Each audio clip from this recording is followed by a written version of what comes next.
Oh. Another victim. Betsy. Does that sound like a person or a horse? Cow. Sounds like a cow. Cow? Okay, a cow rolls a magic three-sided die. No, what?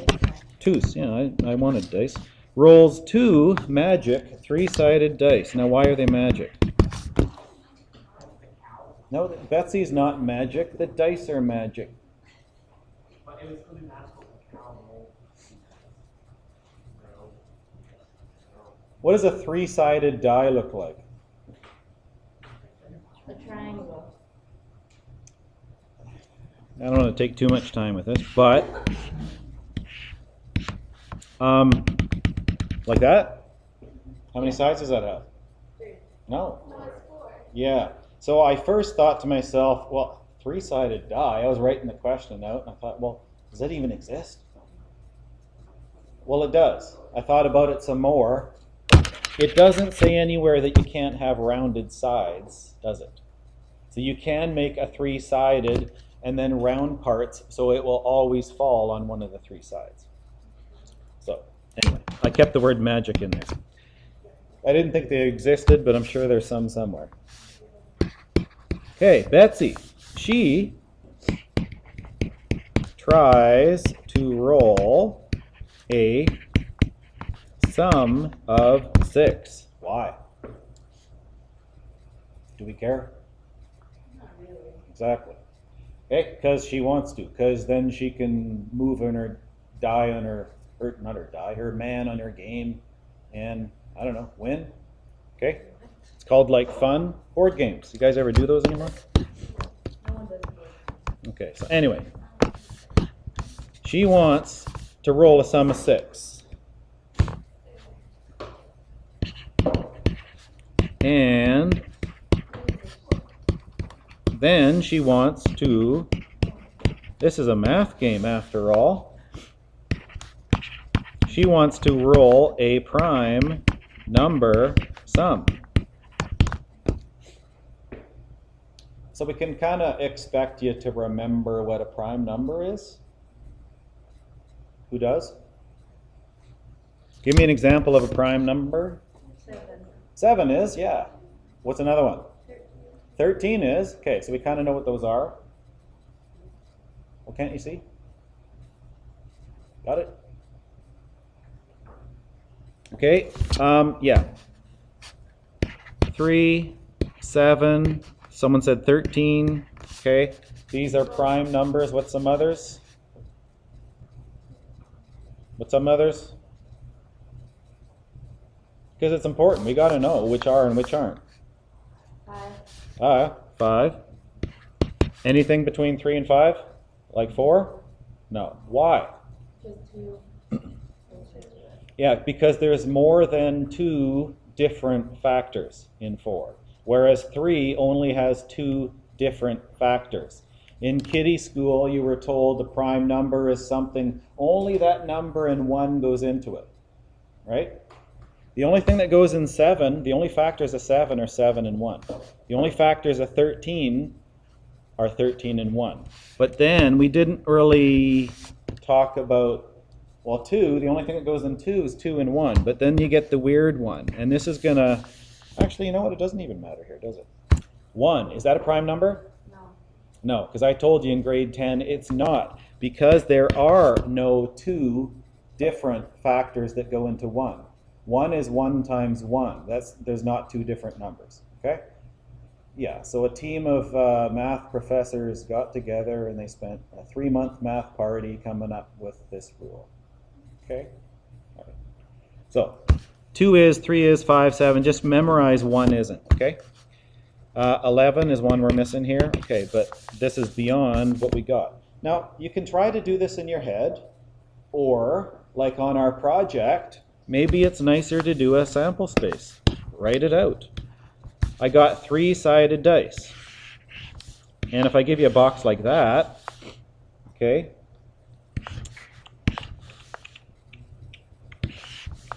then, okay, it's 3-sided, and it doesn't really say it, but Well, we're going to assume the numbers on that die. You got a 1, you got a 2, and you got a 3. That's it. Okay, so that's one die. That's the other die. What are my possibilities to get the sum? I could get snake eyes and get a 2. I could get a 2 and a 1 on this one.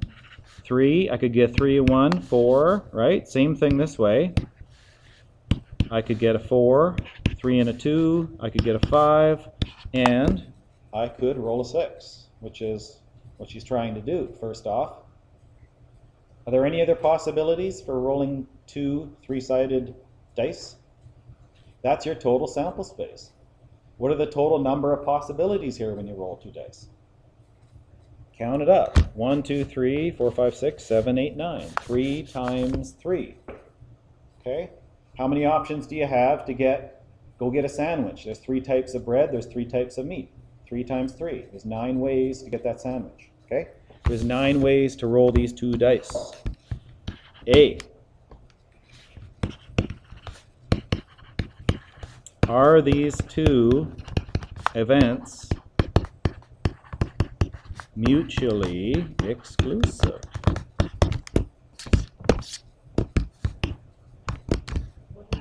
Hang on, just let's write the questions out first, and then I'll explain.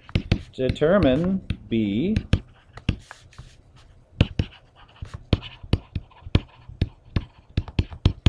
The probability of Betsy rolling a 6, which means the sum of the 2 dice, right? Okay, you know, you play board games, you want to roll a 12, right? Whether that's in Monopoly or Yahtzee or whatever, because you know it's hard to do. Determine the probability of Betsy rolling a prime number sum.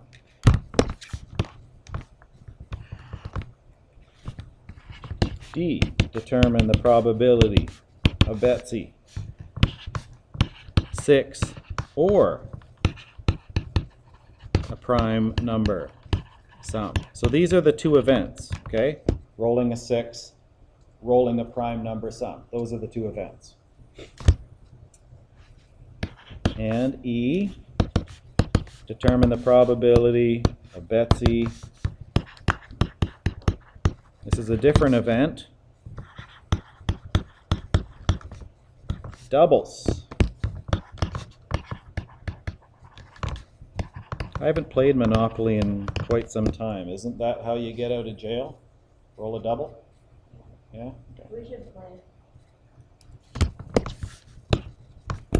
You come in on makeup day and I'll let you. Okay, so that's what I'm asking for this question. There's my sample space.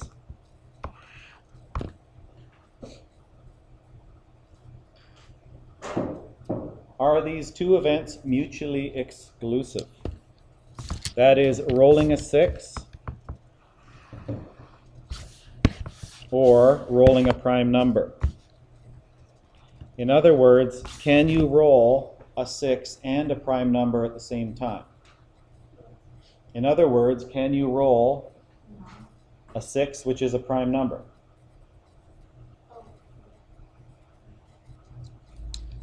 Are they mutually exclusive? Is there a prime number? That's a 6. A sum of 6. There's only one way to get a sum of 6. Is that a prime number? No. Okay, so are they mutually exclusive? Yes, they are. You can't roll a 6 and roll a prime number, because 6 isn't a prime number.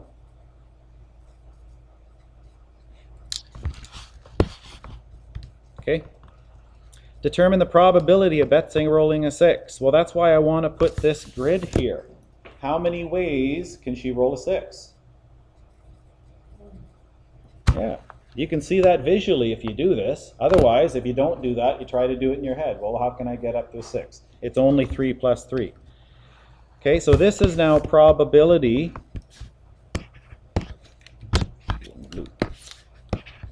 Okay, so the probability of a sum of 6 is, in the formula, it says the number of ways I can roll a 6 over the total. That's our formula. Okay? I know you already can get the answer without looking at the formula, but sometimes that's nice. Okay? Also, I could write it like this. The number of ways to get a 6 or the number of ways to not get a 6. That's the total, isn't there? I mean, either I roll a 6 or I don't roll a 6. What other possibility is there? That's the total sample space. Okay, visually, there's a 6.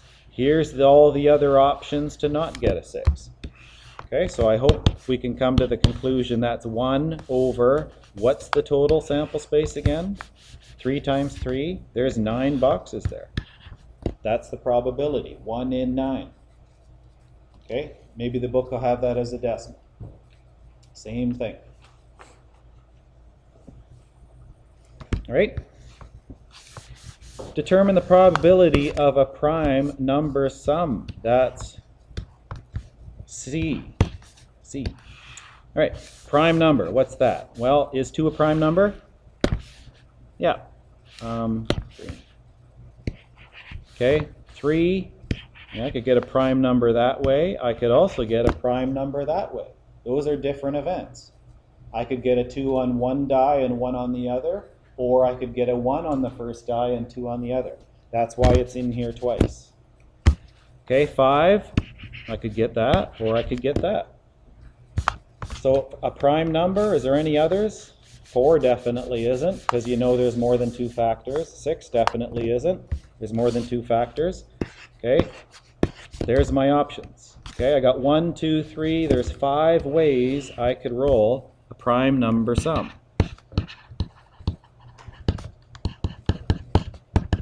Out of 9. It's 5 in 9 chance. That's better than 50%, isn't it? Odds are you're going to roll a prime number if you've got 2 3-sided dice. Dice? Dice. 2 die. 2 dice. 1. Okay, forget it. Make sense? Okay? Now, or. This is our Venn diagrams, remember? There's some overlap here if there's an intersection, but when I want or, I want either. I want to get a 6 or a prime number sum. How many options are there to get a prime number or a 6? Yeah, visually, okay, 1, 2, 3, 4, 5, 6. 6 ninths. You remember doing a formula for this? 6 union prime number is the probability of getting a 6 plus the probability of getting a prime number, but I don't want to double count. I want to subtract the intersection between a 6 and a prime number. But what is the intersection between a 6 and a prime number? Aren't these mutually exclusive? So this doesn't really make any sense. I don't have any 6s that are prime numbers. So if it's mutually exclusive, all I do is add p of 6, 1/9, plus p of prime, 5/9, and we all love fractions. Good thing I got a common denominator. 5 and 1, that's 6/9, right? Well, no. Now, having said that, if am I going to give you questions on the test that are multiple choice that are probably reduced? Yes. Do you have to? No. Okay. Again, visually, just look, right? There it is. Picture's worth 1,000 words. 1, 2, 3, 4, 5, 6 out of 9 to get either of those. Okay. What's the probability of Betsy rolling doubles or a prime number? Well, what's doubles? Doubles, yeah. Well, 1 and 1. That's a double. Okay. 2 and 2, that's a double. 3 and 3, those are doubles. Okay? So I can roll a double or a prime number. Okay, which are the ones I don't have here that aren't in either green? Is that green? Green or orange. There's only 2 here, just the 4s, right? Either it's doubles or it's prime. I got 1, 2, 3, 4, 5, 6. That looks like 7 ninths, doesn't it? Like there's only a 2 and 9th chance that it won't be doubles or prime number. Okay, so visually, that's kind of nice. But as a formula, probability of doubles or union prime number is, well, what was the probability of just doubles? 1, 2, 3. Ninths plus, what's the probability of a prime? I already did that one. 1, 2, 3, 4, 5. Here it is here. 5 ninths. But isn't that 8 ninths? What do I got to do?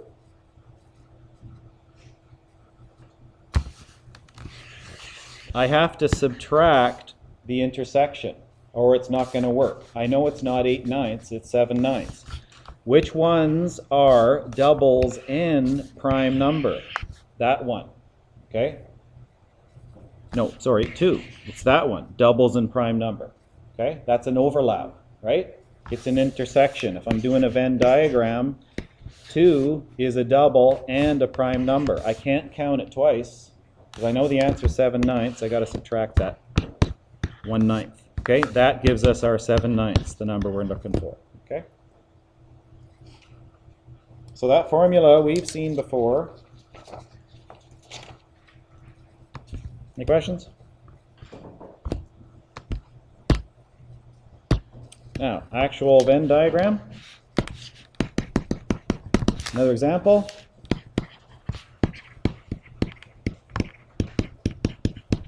The probability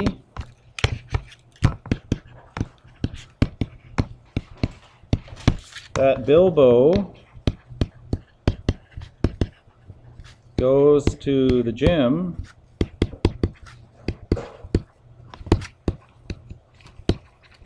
Friday night is 0.65.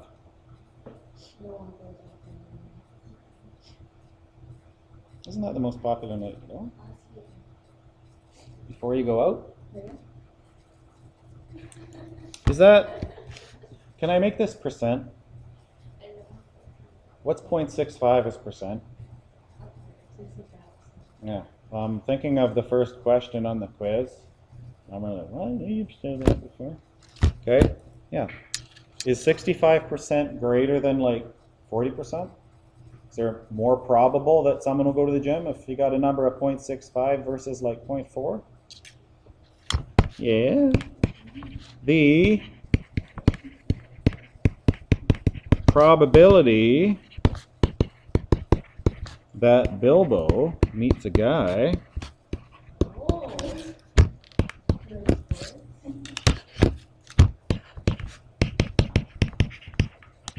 on Friday night is, wow, that's pretty probable.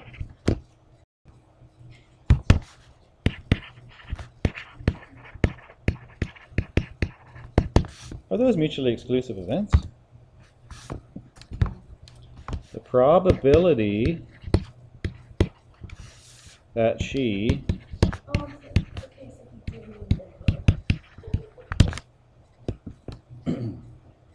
will do neither is 0.25. So there's a 25% chance Bilbo will not go to the gym on Friday night and will not meet a guy on Friday night.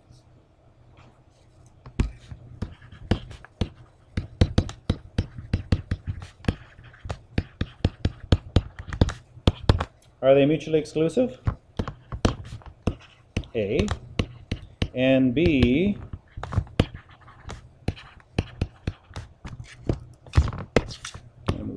hand's resting on the edge. The letters don't come out as nicely. Determine the probability that Bilbo goes to the gym only. Someone would call that striking out.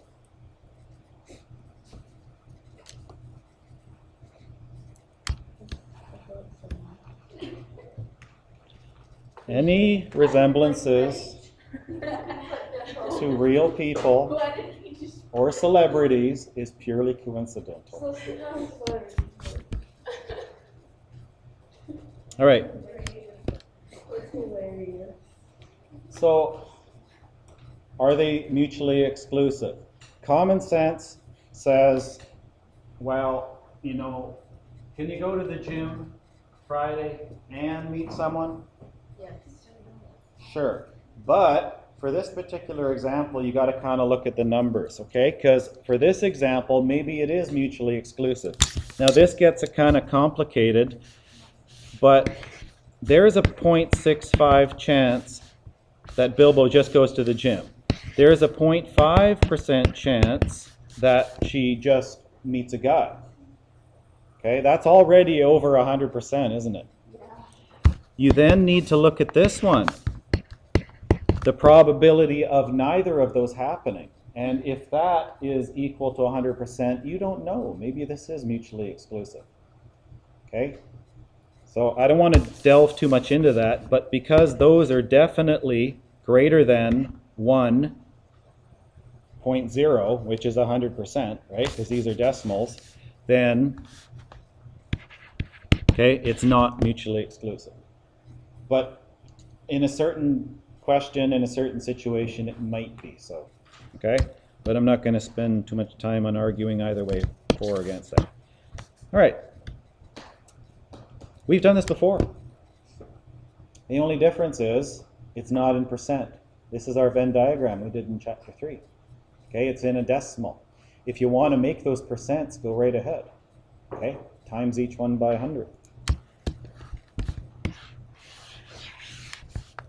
So, because they're not mutually exclusive, I have some overlap here. This adds up to 100%. Okay, which equals 1. So, Jim or guys, I got 2 letter G's.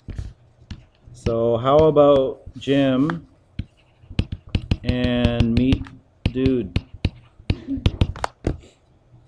Okay, G and D. So the book I know doesn't do this, but I find it really helpful. You write this number out here. Jim is 0.65. Meeting a dude, 0.64. And then not either, sorry? We get it, we get it. Did I really? Yeah. 7.6. I have no recollection of that. What? It's called age, people. Huh? And who the hell are you guys anyway? Where am I? Squirrel, where? There's a 0.25 of neither, okay? So we write that there. Does that ring a bell? It's been like a whole month. I don't know. It's like 1/600th of your life. Okay, so the book says something else you can do, but I'll do it the same way I did it before. It's going to be a little more abstract though, because the examples we did before were numbers, right? How many people ate hot dogs and hamburgers? You remember that one? It was numbers of people. So here's how I do this. I do 100% is everything. I know 25% or 0.25 do neither. That means 0.75 do either one of these or both of these. Does that make sense? Okay, 75% of the time she goes to the gym or meets a dude or both, okay? Because this has all got to add up to 100%. Well, and then I know if 0.75 of the time she goes to the gym or meets a dude, but 0.65 she meets a dude, then that means 0.1. Did I say that right? I don't think I did. Let me repeat it. 0.75% of the time she goes to the gym or meets a dude. 0.65 she goes to the gym. That means if I subtract those, that must be 0.1 or 10% of the time she just meets a dude. 2. Where? Oh, okay. Better? All right. Okay. Conversely, if 75% of the time she does either of those or both, and I know 0.45 probability, 45% of the time she meets a dude, then there is a 0.3 probability she just goes to the gym. Okay? Now it's a little more abstract than the hamburger and hot dog, I know that, but it's exactly the same procedure. And then, well, we can piece this together. If 0.65 go into the gym and 0.3 goes to the gym without meeting a dude, then there must be 0.65 minus 0.3. That's got to add up to 0.65, right?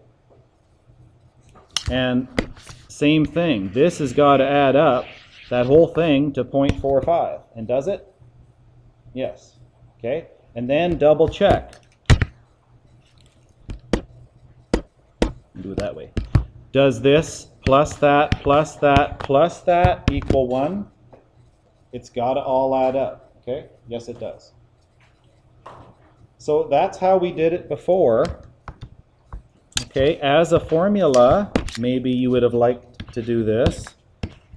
Probability of guy or dude is equal to probability of guy and probability of dude minus the overlap. Probability minus probability of guy intersection dude. Going to the gym and meeting a guy. Okay? Now, algebra, if I want to solve for that, okay, move that over to there. Move this one, because it is a different formula, over to there. In other words, I'm just swapping these, okay? Right? I'm just swapping them over. Probability.